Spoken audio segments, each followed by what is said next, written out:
ما قال علیہ الصلاۃ والتسلیم۔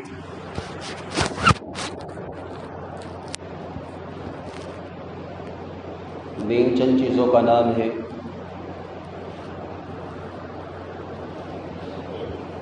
عقائد، عبادات، معاملات، معاشرات، اخلاقیات۔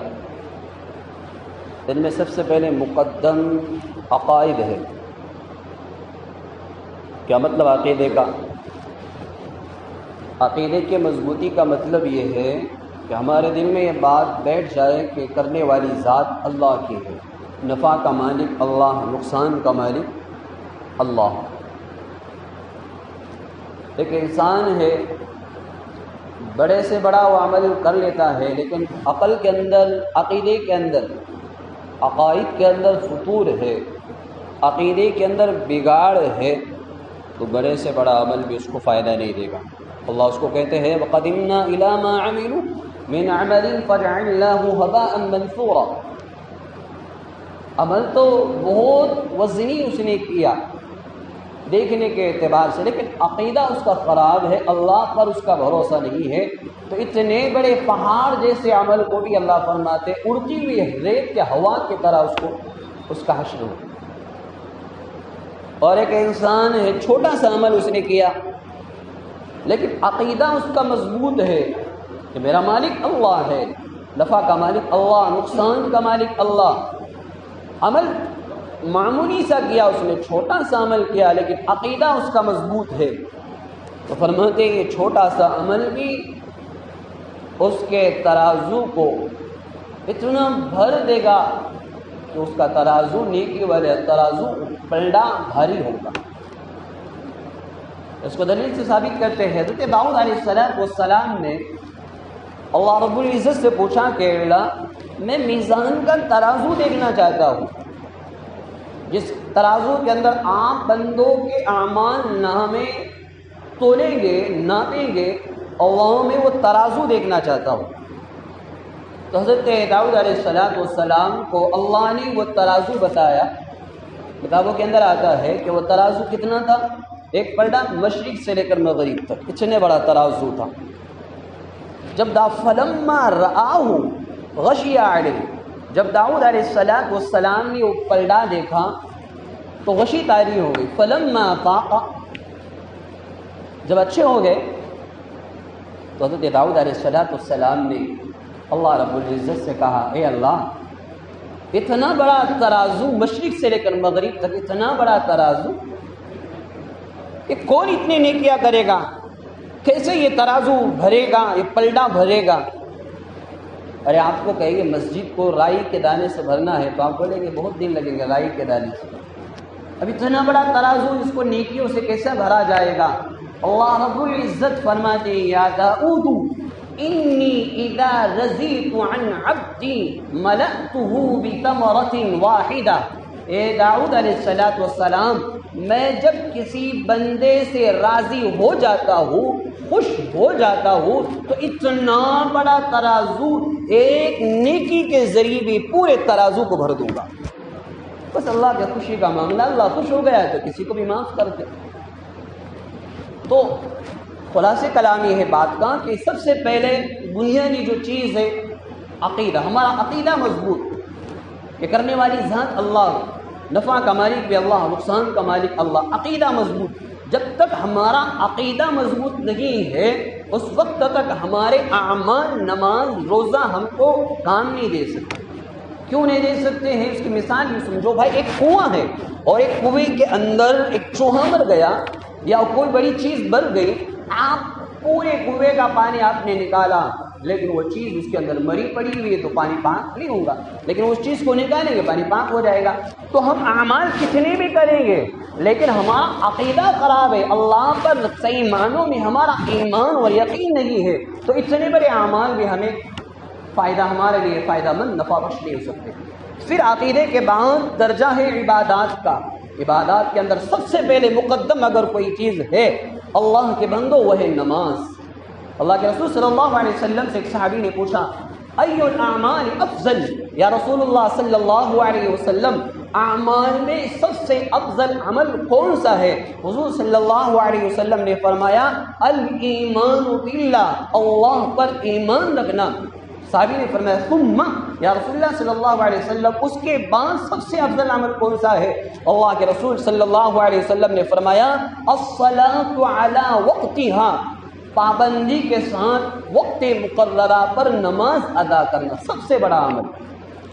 اور نماز کتنی اہم چیز ہے، ذرا اس کو اور سن لیں حدیث سے۔ آپ نے دیکھا ہوگا بچے کے کان میں اذان دی جاتی ہے نا، ایک کان میں اذان کہی جاتی ہے اور ایک کان میں اقامت کہی جاتی ہے۔ کیا اس کا فلسفہ ہے؟ بعض بزرگ نے فرمایا کہ اذان دی جاتی ہے تو اس کا مقصد یہ ہے کہ بچے کو بتایا جاتا ہے کہ تیرا کرنے والا اللہ ہے۔ بعض علماء نے لکھا ہے اگر یہی بتلانا مقصود ہوتا ہے، اللہ کے محبت بچے کے دل میں ڈالنا یہ مقصود ہوتا، تو بچے کے کان میں 2-3 مرتبہ اللہ اللہ اللہ کہتے تو اس سے بھی مقصد حاصل ہو جاتا۔ لیکن ایک کان میں پوری اذان پڑھی جاتی ہے، دوسرے کان میں اقامت کہی جاتی ہے، اس کا فلسفہ کیا ہے؟ علماء نے عجیب بات لکھی ہے، اللہ اللہ کی محبت اگر بٹھانا ہے 3 مرتبہ اللہ کہہ کر بیٹھ سکتی تھی، لیکن وہ کیوں کہا جا رہا؟ آزان دے کر بچے کو یہ بتایا جا رہا ہے اے بچے جب تو پیدا ہوا اب تیرے کان میں آزان کہی گئی تو تیری زندگی کا سب سے اہم مقصد اگر کوئی ہے تو وہ نماز۔ اس کو دلیل سے بھی ثابت کرے گے، جب عیسیٰ علیہ السلام جب آئے، جب پیدا ہو گئے، ماں کو لوگوں نے تانے دیے اور پھر بہرحال انہوں نے بات کی، تو اس وقت انہوں نے کیا کہا تھا؟ اوصانی بالصلاۃ، میرے رب نے مجھے حکم دیا کہ میں نماز پڑھوں۔ ایک دن کا بچہ وہ کہہ رہا ہے کہ مجھے نماز کا حکم دیا گیا۔ نماز کی اہمیت اس سے اور زیادہ پتہ چلتا ہے، دیکھو جتنی عبادات ہیں اللہ نے زمین پر نازل کی، اللہ نے حج کو زمین پر نازل کیا، اللہ نے زکوٰۃ کو زمین پر نازل کیا اتارا، لیکن جب نماز کی باری آئی اللہ نے جنت سے سواری بھیجی، اللہ نے جنت سے قاصد جبرائیل علیہ السلام کی شکل میں بھیجا اور محمد صلی اللہ علیہ وسلم سے فرمایا اے میرے محمد میں نے حج کو زمین پر نازل کیا، میں نے زکوٰۃ کو زمین پر نازل کیا، قاصد کے ذریعے نازل کیا، لیکن اے محمد میں اب آپ کو عرش پر بلانا چاہتا ہوں، نہ میں زکوٰۃ سے قیمتی چیز آپ کو دینا چاہتا ہوں، وہ کیا ہے؟ نماز۔ اللہ نے عرش پر بلایا، آسمان پر بلایا اور وہاں سامنے بٹھا کر اللہ نے نماز کا تحفہ دیا۔ اس سے بھی اس کی اہمیت کا پتہ چلتا ہے۔ لیکن برا مت مانو، ہم جب کچھ حادثات ہوتے ہیں، واقعات پیش آتے ہیں، جذبات میں آ جاتے ہیں، جوش میں آ جاتے ہیں، مساجد کے اعتبار سے یہ ہو رہا، کس کے اعتبار سے یہ ہو رہا، فلاں مسجد کا مسئلہ، لیکن دل کی بات ہے، اپنے لوگ ہیں، اپنے میں آدمی ڈرتا نہیں ہے، دل کھول کر بات کرتا ہے۔ میں آپ سے پوچھتا ہوں، سب سے پوچھتا ہوں، حالات ایسے مساجد کے آتے ہیں، یہ ہماری مسجد، یہ ہماری مسجد، تو ہم کہتے ہیں جوش میں آ جاتے ہیں، او اللہ کے بندو ہم اپنے محلے کے مسجد کا کتنا خیال رکھتے ہیں؟ بات یہ ہم ہمیں مسجد کب یاد آ جاتی ہے؟ برا مت ماننا، کچھ ہے جس کو جمعے کے دن مسجد یاد آ جاتی ہے اور کچھ کو نہ جانے کب یاد آ جاتی ہے، اور پھر یہ حالات ہوتے جو ہو رہا ہے وہ غلط ہم غلط کہیں گے، لیکن میں آپ سے یہ پوچھتا ہوں آپ اپنے مساجد کا کتنا خیال رکھتے ہیں؟ دیکھو گھر اگر ویران ہوتا ہے نا، مثال سے سمجھو، اس کے اوپر جنات قبضہ کر لیتے ہیں، اس کے اوپر شیاطین قبضہ کر لیتے ہیں، ورنہ آپ جس گھر کے اندر رہتے کس کی مجال کے اس کے اندر قبضہ کریں؟ ہم نے تو ویران کیا نا، ہم اس کی دیکھ بھال نہیں کرتے۔ ہم صحیح معنوں سے مساجد، دیکھو اللہ کے رسول صلی اللہ علیہ وسلم نے بہت پیاری بات فرمائی، کیا فرمایا؟ من الف المسجد الفہ اللہ لہ، جو مسجد سے محبت کرتا ہے، جو مسجد سے جڑے رہتا ہے، اللہ اس کو اپنے سے جڑے رکھتے ہیں۔ ہم کتنے مسجد سے جڑے ہوئے ہیں، ہم کتنے حالات، دیکھو حالات آتے ہیں، یہ بار بار بولنا کہ ہمارے اعمال کی وجہ سے یہ بھی بہت برا ہے، اعمال کب تک، ہم کیا بہت یہ کریں، وہ بھی ہے، لیکن کچھ حالات اعمال کی وجہ سے بھی آتے ہیں اور کچھ اور چیزوں سے بھی آتے ہیں۔ بس میں اس سے دعوت آپ کو یہ دینا چاہتا ہوں، اللہ کے بندو مساجد سے اپنا ربط ضبط رکھو، تعلق مساجد سے رکھو۔ اللہ کے بندو، بہت پیارے اللہ کے بندو، بس بغیر کسی ریا کے میں آپ سے کہہ رہا، بہت اچھے مجھ سے ہے، بس اللہ کو معلوم اللہ نے ستاری کا معاملہ کیا، ورنہ ایک گناہ اللہ کھول دیتا، کرسی پر نہیں بٹھاتے. دیکھو اللہ کے بندو سب کچھ کرو لیکن اس زمانے کے اندر مساجد سے اپنے آپ کو جوڑے رکھو. آؤ سکون ملتا ہے مسجد کے اندر بیٹھ کر تو دیکھو, کبھی اخلاص کے ساتھ بیٹھ کر دیکھو. اگر آپ مساجد سے اپنے آپ کو نہیں جوڑیں گے اللہ کے بندو مسجدیں بھی بد دعائیں دیتی ہیں. ہمارے کتنے بزرگ ایسے ہیں جنہوں نے مسجد کو روتے ہوئے مسجد کی آواز اپنے کانوں سے سنی. مساجد بد دعائیں دیتی ہیں ہے نا. وہ حدیث کے اندر آتا ہے, میرے حال بات طول پکڑیں گی بس خلاصے کلامی ہے. اللہ کے بندو حالات کرو نہ مت رو. ہم کتنے اپنے مسجد سے محبت کرتے ہیں, ہم کتنے اپنی مسجد کی صفائی رکھتے ہیں. مؤذن کا کام کیا ہے, اکیلے کا تھوڑی ہے بھائیو. ہم سب مساجد کو دیکھیں, محبت کے ساتھ رہے. مسجد کے اندر کئی ٹوٹی کم ہے اس کو لگا کر دیے, کوئی اور نہیں اس کو لگا کر دو. اللہ تعالیٰ آخرت کے اندر بھی آپ کو دے گا تو دے گا ہی. دنیا چمکا دے گا یار, دنیا چمکا دیتا ہے. آپ سے محبت کر تو دیکھو مساجد سے. تو میرے ہاتھ بات یہاں پر چلی تھی کہ سب سے عقائد کے بعد اگر کسی کا درجہ ہے تو وہ نماز کا درجہ ہے.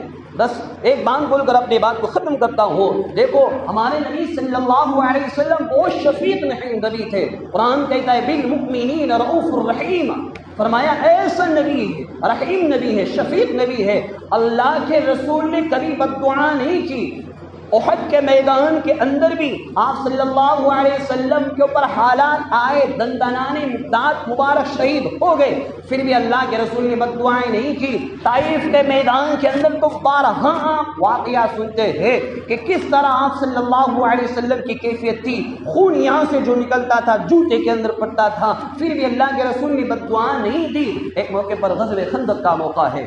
اللہ کے بندو, اللہ کے رسول صلی اللہ علیہ وسلم کی عصر کی نماز قضا ہو گئی, سورج ڈوب گیا, اللہ کے رسول جلال میں آ گئے, اللہ کے رسول جوش میں آ گئے اور پھر فرمایا بل اللہ بیوتہم وقبورہم او اجوافہم نارا حبسونا علی الصلاۃ. اللہ نبی اتنا جلال میں نہیں آتے تھے. نبی کے دو بیوی کو طلاق, دو بیٹیوں کو طلاق دیا گیا. نبی جذبہ جوش میں نہیں آئے تھے. نبی کے نواسوں کو نہ جانے ایک کو زہر دے کر شہید کیا گیا, ایک کی حالت سوم کے اندر نماز کے اندر گردن ماری گئی. نبی کبھی جلال میں نہیں آئے. نبی کو سب کچھ معلوم تھا ایسا ہونے والا تھا. نبی جلال میں نہیں آئے, لیکن اس وقت جب نبی جوش میں آ گئے اللہ کے رسول نے بد دعا دی. اللہ جن ظالموں نے میری عصر کی نماز قضا ہونے کے جن کا اندر دخل ہے, اللہ ان کے قبروں کو پیٹ سے بھر دے, اللہ ان کے پیٹوں کو آگ سے بھر دے, ان کے قبروں کو آگ سے بھر دے, اس لیے کہ انہوں نے نماز سے روکا. محدثین یہاں پر فرماتے ہیں یہ نبی اتنا کیوں جلال میں آ گئے, یہ تو وہ شفیق نبی ہے,